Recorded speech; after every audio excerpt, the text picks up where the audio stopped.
What's up everyone, welcome to Aussie Robotics. My name is Carl, I am your host, and today we are talking about toys from the 90s. Now, if you are under the age of 18 or 19, then you definitely won't remember the 90s because you weren't alive. But me, I'm 27 years old, I was alive in the 90s, and I remember some of the toys that I had when I was a kid were some of the best toys. That they don't make toys the way they used to make toys back in my day. That makes me feel old. But today what we're going to be talking about is TOMY Big Fun Big Loader. Now this actually isn't a toy from the 90s, this is a toy from the 70s. 1977 is when they first released this toy. The version I'm holding is actually from the 1980s version, which actually had a mega, it was called the Mega Big Loader, where it had a full-on set that you could build and carry on building. Now I have the single set. I've had it for years and years and years.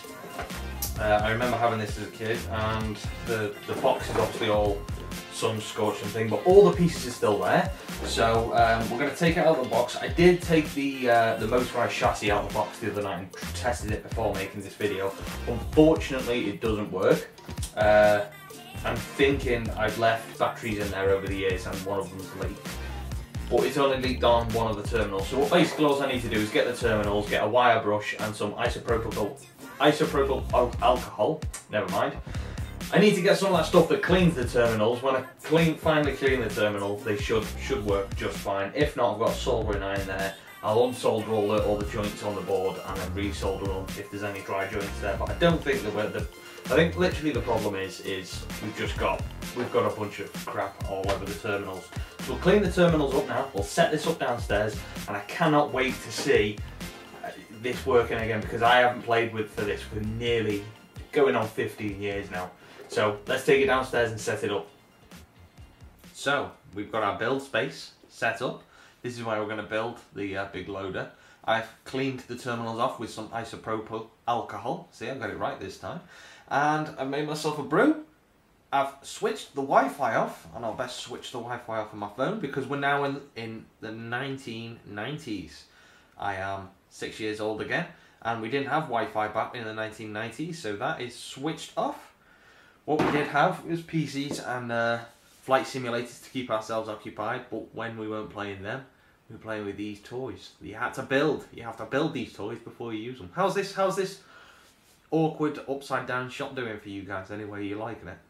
I'm not, because all the blood is rushing to my head, so I think I'm going to turn myself the right way up and start building the big loader!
close-up of our track, and as you can see, this is the switch here, which you can turn the gearbox from either forward or reverse, and these little notches are what do it on its own. So essentially, when take that little thing off and show the chassis here, when that little notch hits the gearbox, it literally switches a little gear from reverse to forward.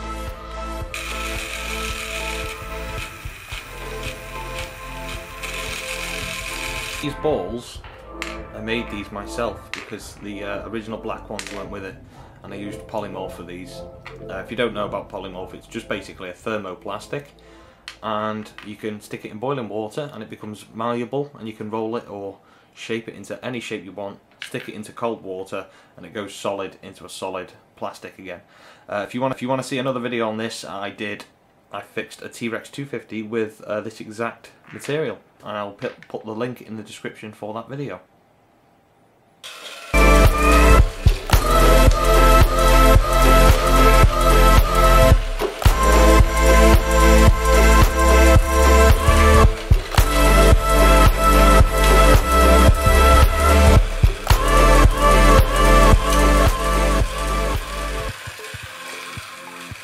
I forgot you could go for another pass.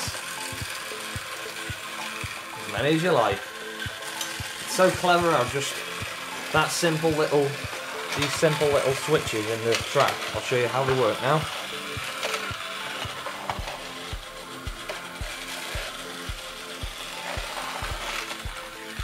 I remember now, that's why you could put them down, because if you wanted to go on the floor,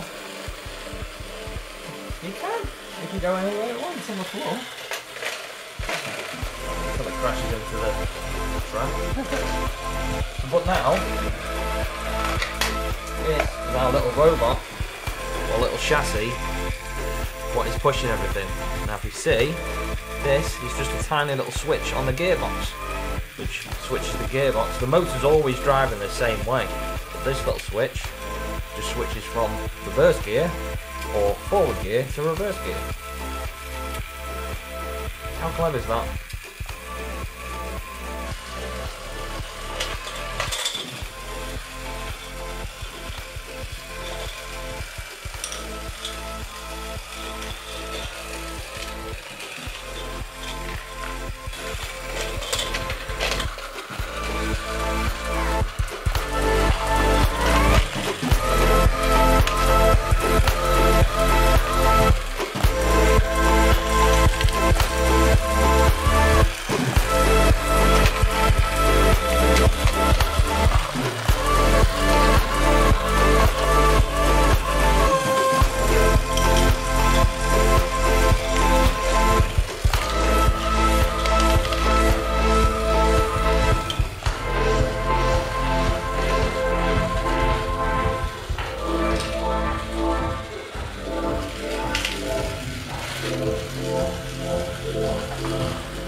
Here, and with Christmas just around the corner, we're going to be doing prize giveaways every single month all the way up to Christmas. So don't forget to subscribe to RC Robotics so you don't miss a thing and you don't miss your chance to win a few prizes. Hey!